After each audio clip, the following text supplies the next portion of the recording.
அடுத்ததாக எண் 25 6ஆம் வகுப்பு A1 பிரிவை சேர்ந்த ஆர் ஞானேஸ்வரன் தன்னுடைய ஞானத்தால் பேச்சை சிதற வைத்திருக்கிறார். முக்கணியில் சிறந்ததுமா ஆங்கில மாதத்தில் சிறந்ததுமே தமிழ் மாதத்தில் சிறந்த இம்மூன்று எழுத்தும் சேர்ந்துமா மேதைகளாக அமர்ந்திருக்கும் நடுவர் அவர்களே, அறிவில் சிறந்த ஆசிரியர் அவர்களே, என் உடன் பிராத சகோதர சகோதரிகளுக்கு என் முதற்கண் வணக்கம். என் தலைப்பு நேர்மைக்கு கிடைத்த பரிசு. நேர்மையாக இருப்பவன் எவனையும் வெற்றி காகிதம் என ஒருபோதும் எண்ணாதே. ஒரு நாள் அவன் பட்டமாய் பிறப்பதை நீயும் மண்ணாந்துதான் பார்க்க வேண்டும். நேர்மையே மிக சிறந்த பொக்கிஷமே. பிரதிபலன் எதிர்பார்க்காத தன் நலமற்ற ஒரு குணத்தை கொண்டது.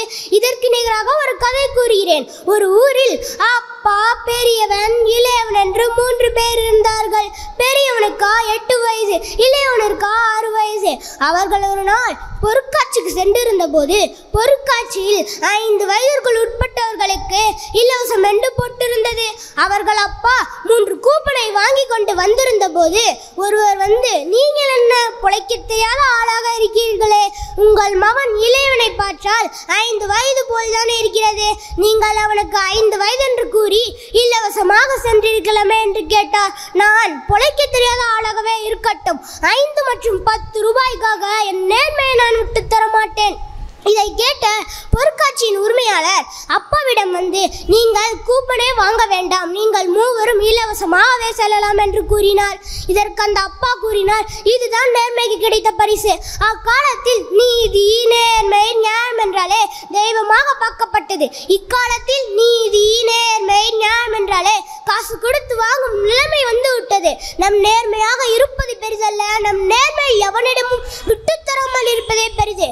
நேர்மையாக வாழ்வதை விட நேரத்துக்கு ஏற்ற மாதிரி வாழ்கின்ற வாழ்க்கை தான் சிறப்பாக அமையும் என்று கூற்று இன்றைய நிதர்சனமாக தோன்றினாலும் அது ஒரு காணல் நீர்தான். வெற்றியோ தோல்வியோ நம்முடைய நேர்மையான நடத்தை தான் காலம் உள்ளவரை நம்ம ஏற்றும். நிலையின் தெரியாத அடங்கியான் தோற்றம் மலையினும் மானப்பெரிது என்றால் பொய்யாமொழி புலவர். நேர்மை என்னும் விழுமியமே எப்போதுமே சீரிய வாழ்வினை அடைய வழிவகுக்கும். நேர்மையாகவும் உண்மையாகவும் உழைப்பதனால் கிடைக்கும் சிறிய அளவு ஊதியம் கூட மிக சிறந்த மனநிறைவை கொடுக்கும். கோடி கோடியாய் கொடுத்தாலும் நேர்மைக்கு கிடைக்கும் மனநிறைவு யாராலும் ஈடு செய்ய முடியாது.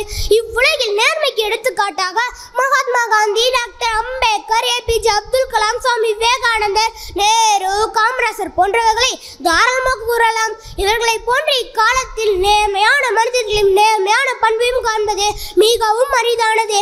எனவே உலகில் வாழும் அனைவரும் நேர்மையாக வாழ்வோம் என்று கூறி உங்களிடமிருந்து விடைபெறுகிறேன். நன்றி, வணக்கம். நேர்மையாய் நாம் சிறுவயது முதலே கடைபிடிக்க வேண்டும்.